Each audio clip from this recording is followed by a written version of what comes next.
How does a business that looks wildly profitable on a spreadsheet suddenly go bankrupt overnight?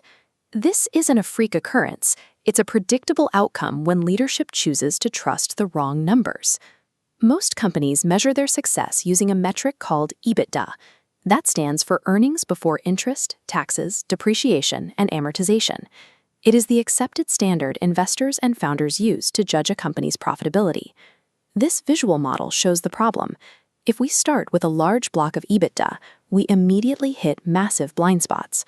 By definition, this metric ignores actual cash that leaves the building.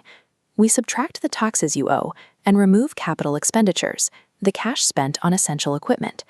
That remaining sliver is your operating cash flow, or OCF, the actual cash generated by daily operations. Operating cash flow correctly accounts for fluctuations in your working capital. If your company is growing rapidly and you have to drain cash to buy a massive amount of new inventory, OCF will show that cash leaving. EBITDA will not. Prioritizing operating cash flow over vanity metrics is the only reliable way to reveal a company's true financial health and prevent a sudden cash flow death. Having cash in the bank right now is a good start, but leadership must measure the exact speed at which that cash is disappearing. We measure this using our burn rates. First, there is gross burn. This is the absolute total of all cash leaving the business every single month for operations. It includes your rent, employee salaries, and software subscriptions, regardless of what you earn. This bar chart shows the difference between gross burn and net burn.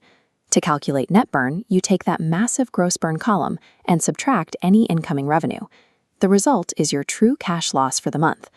Because net burn factors in the money you make, it is highly volatile. If a major client delays a payment or a new sales channel opens up, your net burn will shrink or expand in real time.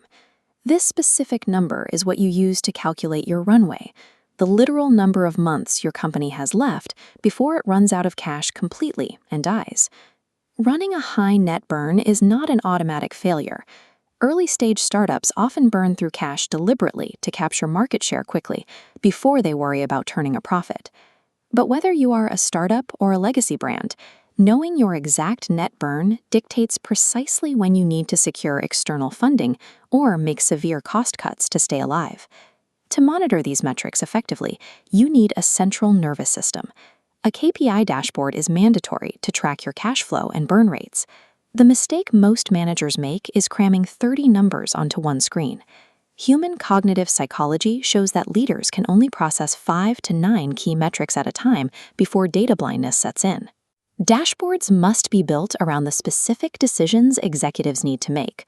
But to make those calls, you have to understand the operational friction that actually dictates your cash position.